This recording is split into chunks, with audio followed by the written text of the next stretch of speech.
Returning কর্মকর্তা কর্তৃক miss Monira শারমিনের যে মনোনয়নপত্র বাতিলের আদেশ, সে আদেশের বিরুদ্ধে আজকে আপিল দায়ের করেছি।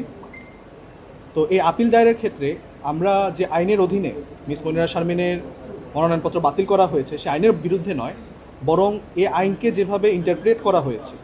এবং সেই ইন্টারপ্রিটেশনের বেসিসে যেভাবে রিটার্নিং কর্মকর্তা ডিসিশন নিয়েছেন, সেই ইন্টারপ্রিটেশন এবং ডিসিশনের এগেনস্টে আমরা আপিলটি দায়ের করেছি। আপনারা একটা বিষয় জেনে থাকবেন যে প্রত্যেকটি আইন তৈরির ক্ষেত্রে তার পিছনে একটা লেজিসলেটিভ ইন্টেন্ট অথবা রেশিও লেজিস কাজ করে। তো আরপিও 1972-এর আর্টিকেল 12(1)(f) যে আইনটি, যার মাধ্যমে একজন সরকারি কর্মকর্তা বা সংবিধিবদ্ধ প্রতিষ্ঠানের কর্মকর্তাকে নির্বাচন করতে হলে 3 বছরের রেজিগনেশন পিরিয়ডের যে কথা বলা হয়েছে, সেটার ইন্টেন্টটা হচ্ছে যেন একজন সরকারি কর্মকর্তা, উচ্চপদস্থ কর্মকর্তা, যিনি হয়তো মন্ত্রণালয়ের সচিব হতে পারেন, কোনো সংবিধিবদ্ধ প্রতিষ্ঠানের এমডি হতে পারেন বা আরও উচ্চ কোনো পদ ধারণ করতে পারেন, তিনি যেন সরকারের সাথে কোনো প্রকার আনডিউ অ্যাডভান্টেজ প্রদান করে পরবর্তীতে নির্বাচনের সময়ে যেন সে আনডিউ অ্যাডভান্টেজের ফলাফল নিজ ঘরে তুলতে না পারেন, অথবা সে আনডিউ অ্যাডভান্টেজ দেওয়ার কারণে সরকারকে যেন তিনি নির্বাচনের সময় সরকারের কাছ থেকে কোনো পুরস্কৃত হতে না পারেন এমপি মনোনয়ন পেয়ে। এরকম একটা ইন্টেন্ট অথবা র্যাশনালিটিকে ধারণ করে এই আইনটা প্রণয়ন করা হয়েছে। এখন আমরা যদি মিস মনিরা শারমিনের কেসটা দেখি,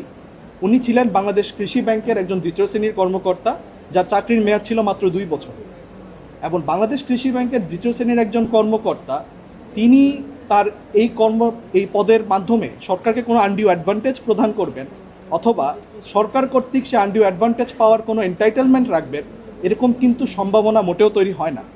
তো সেই জায়গা থেকে আমরা আর্টিকেল 12(1)(f) এর যে ইন্টেন্ট বা লেজিসলেটিভ ইন্টেন্ট, সেটাকে ভিত্তি করেই আজকে আমরা আপিলটা দায়ের করেছি যে যদি এই আর্টিকেলের যে লেজিসলেটিভ ইন্টেন্ট, সেটাকে যদি স্পিরিচুয়ালি